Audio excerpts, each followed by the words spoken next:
நீண்ட நாள்களுக்கு பிறகு தமிழகம் ஒரு மக்கள் மைய பிரச்சனையை சந்தித்திருக்கிறது.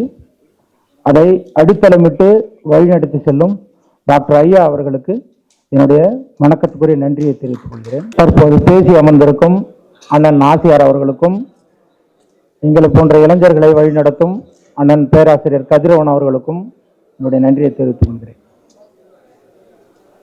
இந்த இடஒதுக்கீடு பிரச்சனையை நாம் இரண்டு விதங்களாக நாம் புரிந்து கொள்ளலாம். ஒன்று, உள்ளிட ஒதுக்கீட்டுக்கு முன், உள்ளிட ஒதுக்கீட்டுக்கு பிறகு இந்த பட்டியல் சமூக மக்களுடைய ஒட்டுமொத்த வாழ்வியல் எப்படி மாறி இருக்கிறது என்பதை இந்த இரண்டு தளங்களில் நாம் புரிந்து கொள்ள முடியும். உள்ளொதுக்கீடுக்கு முன் என்னென்ன மாற்றங்கள் இந்திய அளவிலும் தமிழக அளவிலும் நடந்தது என்பதை பார்த்தால், முதன்மையாக பட்டியல் சமூக வரையறையை 2011 வாக்கில் சாதி வாரிய கணக்கெடுப்பு எடுக்கப்படுகிறது. அது டிப்ரெஸ்ட் காஸ்ட் அப்படின்னு படிப்படியா 35 வாக்குல ஷெட்யூல் காஸ்ட் அப்படின்னு வரையறை வருது. அப்ப என்ன முடிவுக்கு வராங்கன்னு கேட்டா, பிரிட்டிஷ் அரசாங்கம் இவர்கள் ஒரு பன்முகத்தன்மை கொண்ட ஒரு சமூகம், இவங்க தொடர்ந்து வெவ்வேறு மாநிலங்கள்ல இருந்தாலும் அவங்க வன்கொடுமையை சந்திக்கிறாங்க அப்படின்றதுக்காக இவங்களை ஒரு பட்டியலை தயார் செய்யறாங்க. அப்ப பிரிட்டிஷ் அரசாங்கம் ரொம்ப நேர்த்தியான ஒரு முடிவு எப்படி எடுத்ததுன்னு கேட்டா, இவங்க பன்முகத்தன்மை கொண்ட சமூகம் தான், பட் இருந்தாலும் இவங்க ஒருமுகத்தன்மையா மாற்றணும் அப்ப அப்படின்ற நோக்கத்தாக இந்த ஷெட்யூல் காஸ்ட் அப்படின்ற பட்டியலை கொண்டாங்க. இப்ப இது படிப்படியா அதற்கு பிறகு வருது. அதுக்கு பிறகு 47 இந்திய சுதந்திரத்துக்கு பிறகு முதல் முறையாக 16% இடஒதுக்கீடு தமிழகத்தில் அறிமுகப்படுத்தப்படுது. அதற்கு பிறகு இந்த 70 ஆண்டுகள்ல 2% மட்டுமே பட்டியல் சமூகத்துக்கான இடஒதுக்கீடு உயர்த்தப்பட்டிருக்கு. அதற்கு இடையில எந்த இடத்துலையும் பட்டியல் சமூகத்துக்கான இடஒதுக்கீடு உயர்த்தப்படல. அப்ப இப்ப 2009 காலகட்டத்துக்கு நம்ம வருவோம். இப்ப 2009 வரைக்குமே தமிழகத்துல 2% மட்டுமே பட்டியல் சமூகத்துக்கு உயர்த்தப்பட்டிருக்கு. அதற்கு மாறாக பிற்படுத்தப்பட்ட சமூகத்துக்கு 25% இடஒதுக்கீடு உயர்த்தப்பட்டிருக்கு. அப்ப இந்த உள்ளொதுக்கீடு எப்போது தொடங்கப்பட்டதுன்னு கேட்டா, 75ல காங்கிரஸ் அரசு பஞ்சாப்ல கொடுக்குது. அதற்கு பிறகு 94, 95 வாக்குல ஆந்திராவில் கொடுக்குறாங்க. 2009 தமிழகத்தில் வருது. இந்த 3 மாநிலங்கள்ல மட்டும் ஏன் இப்படியான நடவடிக்கை நடக்கப்பட்டிருக்குன்னு கேட்டா, நீங்க நல்லா கவனிச்சு பார்க்கலாம். பஞ்சாப்ல தலித் முதல்வர் இருந்திருக்காரு, ஆந்திராவில் தலித் முதல்வர் இருந்திருக்காரு. ஒருவேளை 2009 உள்ளிட ஒதுக்கீடு வரலனா தமிழகத்திலும் தலித் முதல்வர் இருந்திருப்பார். இதை ஒடுக்க வேண்டும் என்பதற்காக தான் மிக திட்டமிட்டு இந்த மாநில அரசுகள் செய்யுது. அப்ப பஞ்சாப்ல என்ன நடந்திருக்குன்னு கேட்டா, அங்க சமருக்கும் அந்த சீக்கிய தலித்துகளுக்குமான இடையிலான பிரச்சனையா 75க்கு பிறகு மாத்திருச்சு. 94ல இங்க இருக்க மாலாவுக்கும் மதிகாவுக்குமான பிரச்சனையா மாத்திருச்சு. தமிழகத்துல அருந்தியருக்கும் அருந்தியர் அல்லாதவருக்குமான பிரச்சனையா மாத்திருச்சு. அப்ப பட்டியல் சமூகத்தை எப்படி எல்லாம் கூறு போடலாம், எப்படி எல்லாம் இவர்களை டைவர்ஷன் பண்ணலாம் அப்படின்றது தான் இதோடைய முக்கிய நோக்கம். இப்ப உச்சநீதிமன்றம் என்ன சொல்றதுன்னு கேட்டா, மாநில அரசுக்கு இந்த அதிகாரம் இல்லாத போதே இந்த பட்டியல் சமூக மக்களை இப்படியான கூறு போடுது. அப்ப மாநில அரசுக்கு நீங்க பட்டியல் சமூகத்தை பிரிக்கலான்ற அதிகாரத்தை உச்சநீதிமன்றம் கொடுத்த பிறகு இவர்களுக்கு வசதியா போயிடுச்சு.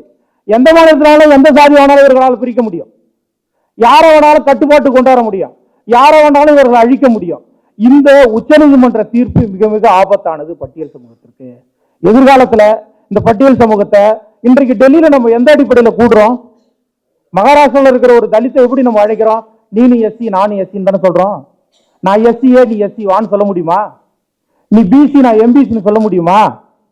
இப்ப பட்டியல் சமூகத்தை எஸ்ன்ற ஒரு சொல்லாடல் தான் நம்மள அனைவரையும் இந்தியா முழுவதும் ஒன்றிணைக்குது.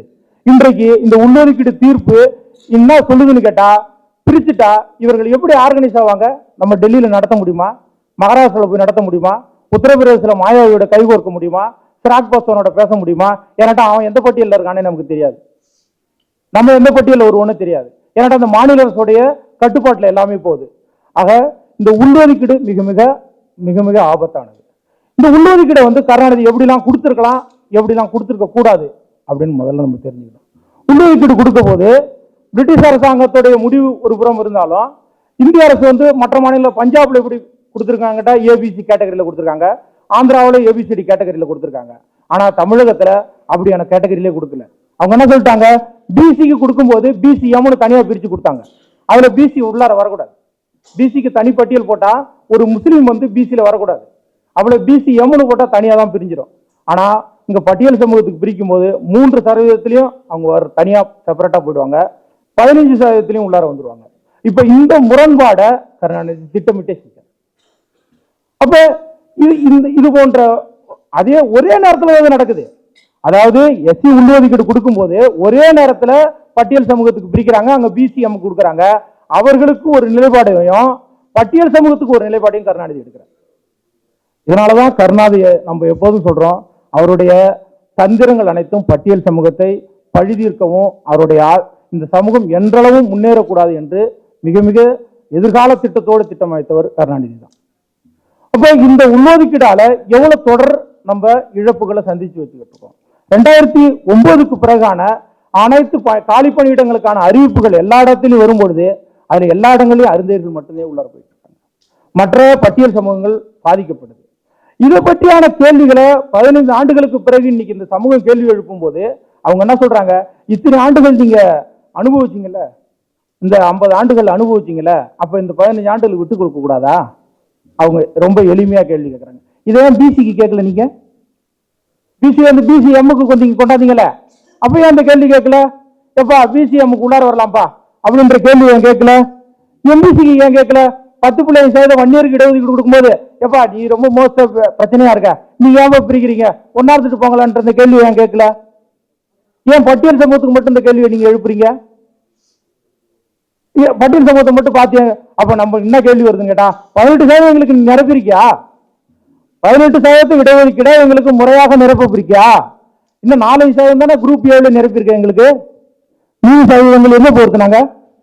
இப்ப நீங்க இடஒதுக்கீடு முழுமையா நிரப்பல, இருக்கிற இடஒதுக்கீடையும் பறிச்சுட்டு நீங்க அமைதியா கடந்து செல் அப்படின்னு சொல்றது இது சமூக நீதியா? இதை சமூக நீதினு நம்ம ஏற்றுக்கொள்ளணுமா? அதுக்கான அவசியம் நமக்கு எங்கேயாவது இருக்கா? இப்போ நம்ம ஒவ்வொன்றையும் நம்ம வந்து இதை புரிந்து கொள்ள வேண்டியதா இருக்கு. அதனால நம்ம தொடர்ந்து நம்ம இந்த விஷயங்கள்ல நம்ம கவனத்தில் கொள்ளணும். அப்புறம் இதற்கான ஜனார்த்தன கமிட்டி அறிக்கை இருக்குல்ல, அந்த அறிக்கையை நம்ம ரொம்ப கவனமா பார்க்கணும்னு சொன்னா, இன்றைக்கு அந்த அறிக்கையை டிப்ரெஸ்ட் கம்யூனிட்டியே எடுக்கிறான்.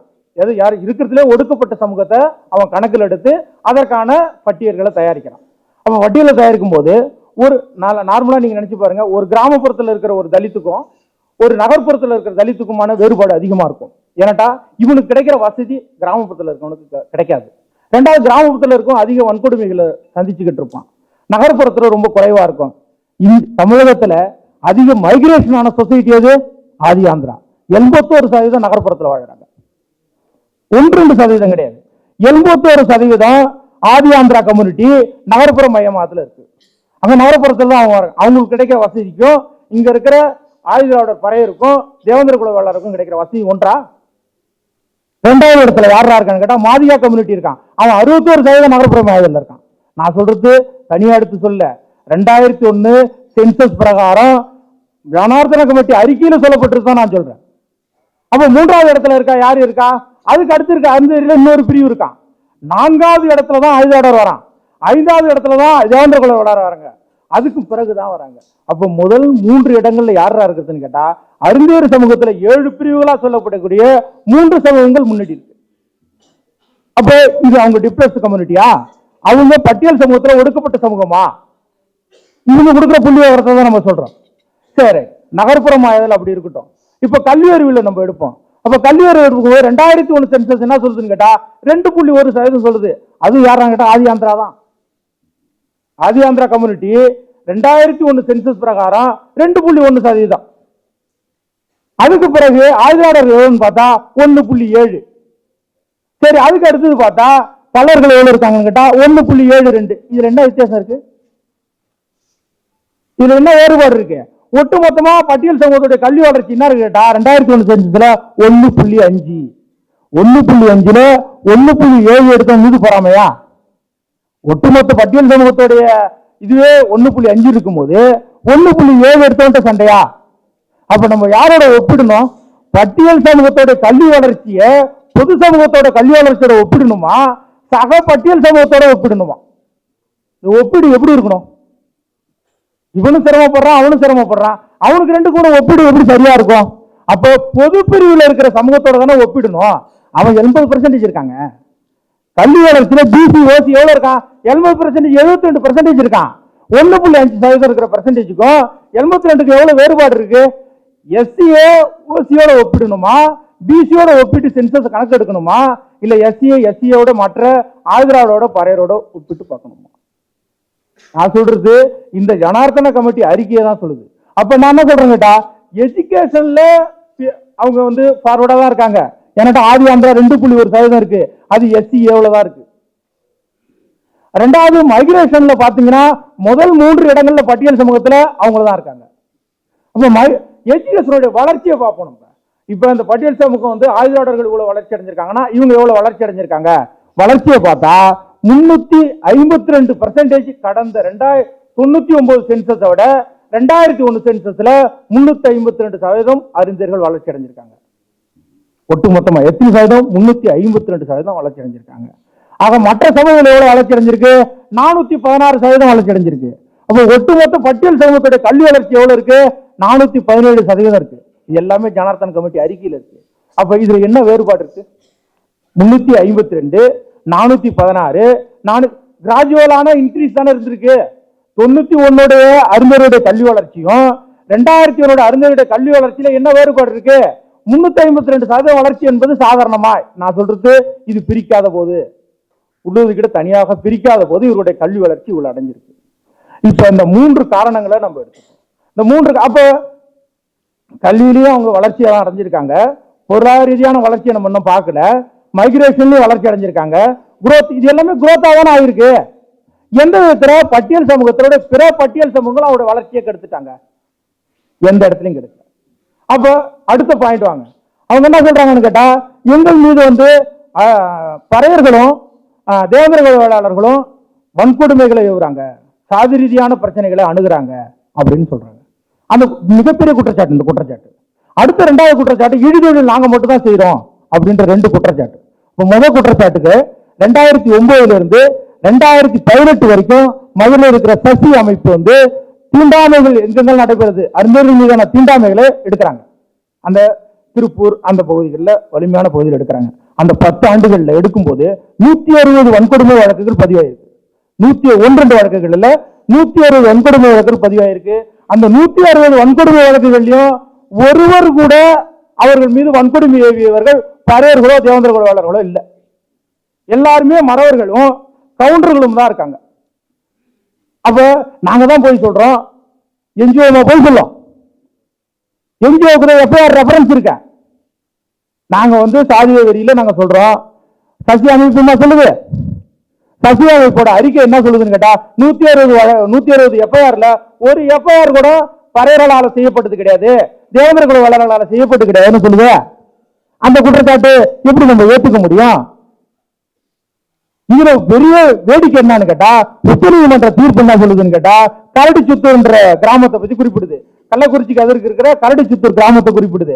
கரடிச்சுத்தூர் கிராமத்துல வந்து பறையர் பையனும் 2 பொண்ணும் காதலிச்சிருக்காங்க. 2 பேரும் திருமணம் பண்ணிக்கிறதுக்கு ஓடிடுறாங்க. அதனால இந்த வந்து பறையர் வீட்டுக்காரங்க போயிட்டு அறிஞர்களை வந்து கடுமையா ஏசிருக்காங்க, அடிச்சிருக்காங்க. அதுல வந்து பாப்பம்மாள்ன்றவர் இறந்துருக்காங்க. இதுதான் அங்க தகவல். ஆனா உச்சநீதிமன்ற தீர்ப்பு சொல்லுது கேங் ரேப்னு சொல்லுது. இந்த பறையர்கள் போயிட்டு அறிஞர் குடும்பத்தை கேங் ரேப் பண்ணிருக்காங்க அப்படின்னு சொல்லுது. அந்த பாப்பம்மாள் இறந்தது கூட அது வந்து கொலை கிடையாது அப்படின்னு தீர்ப்பே வந்துருச்சு. தீர்ப்பே வந்து கொலை இல்லைன்னு தான் வந்திருக்கு. ஆனா கரடிச்சுத்தூர் இஷ்யூவை தலித் முரசு ஹேண்டில் பண்ணிருக்கு. தலித் முரசு இதோடைய ஆங்கிலத்துல வந்த இதை வந்து தீர்ப்புல குறிப்பிட்டிருக்காங்க. இந்த வன்கொடுமைக்காக ஒப்பிடுற. அப்ப ஒரு தவறான தகவல்களை வந்து உச்ச நீதிமன்றம் சொல்லுது கேங் ரேப்னு சொல்லுது. கெட்ட வார்த்தையால ஒருத்தனை ஏசுனதுக்கும் ரேப் பண்ணது ஒன்னப்பா.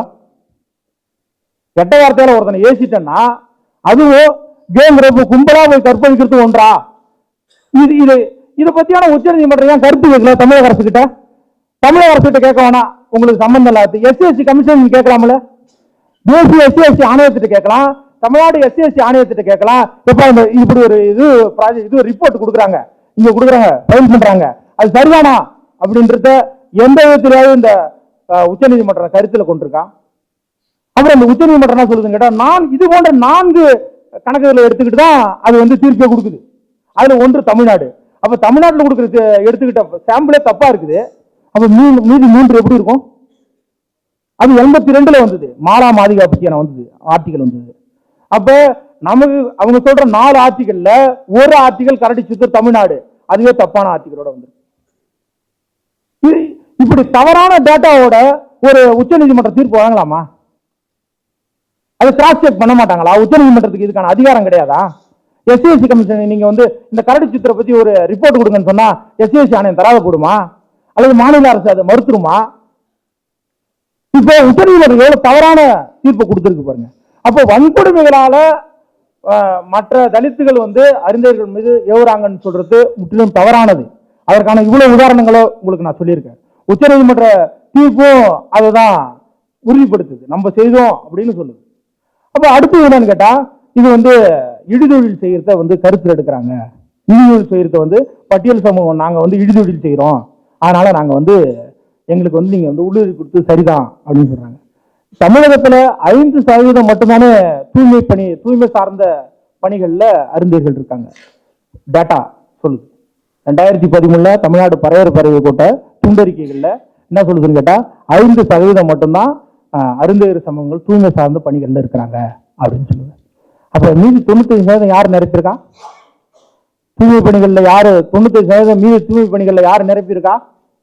மற்ற சமூகம் தானே நிரம்பி இருக்கும். ஒரு அறிஞர்கள் மட்டும்தான் அந்த தூய்மை பணிகளில் ஈடுபடுறாங்களா? இழிதொழில் சார்ந்த பணிகளில் ஈடுபடுறாங்களா?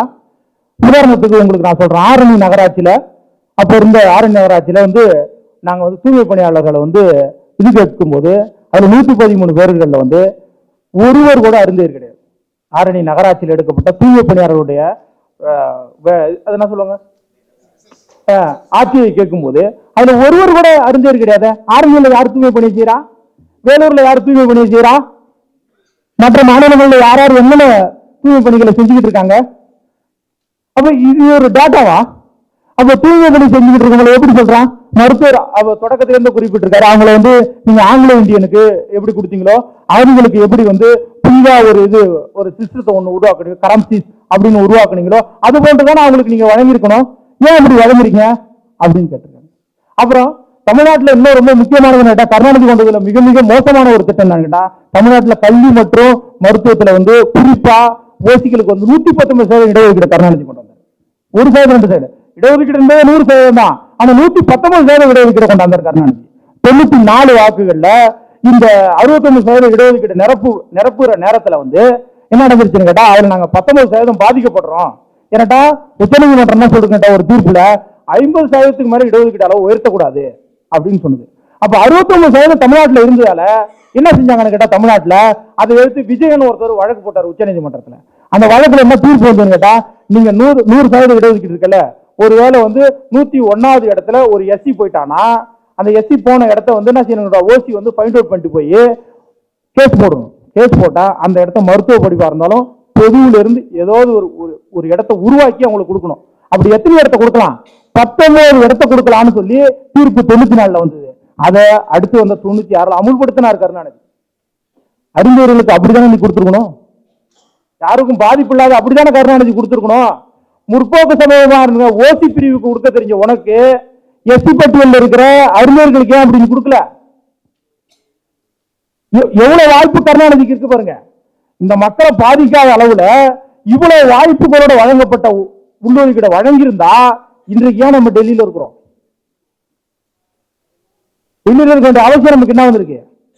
அப்ப கருணாநிதி திட்டமிட்டு இந்த பட்டியல் சமூகத்தை பழிவாங்கும் என்பதற்காக செய்யப்பட்ட ஒரு முடிவுதான். அப்ப ஒன்று பிசியில இருந்து பிசிஎம்க்கு பிரிச்ச மாதிரி எஸ்சில இருந்து எஸ்சிஓக்கு பிரிச்சிருக்கணும் ஒன்று.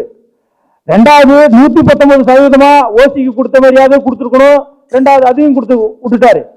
மூன்றாவது 3% அவங்களுக்கு பிரிச்சுட்டு எஸ்சில 15ல உள்ளார வராத அளவுக்கு பார்த்திருக்கணும், அதையும் மூணாவது தவறும் செய்யறாரு. நான்காவது முன்னுரிமை என்ற இடத்துல 2வது இடத்துலயும் கொடுக்குறாரு. இந்த 4 தவறுகளை திட்டமிட்டே கருணாநிதி செய்யறாரு. இதை 15 ஆண்டுகளா நம்ம பொறுத்திருந்ததே பெரிய அவமானம். இவ்வளவு காலம் காத்திருந்திருக்க கூடாது.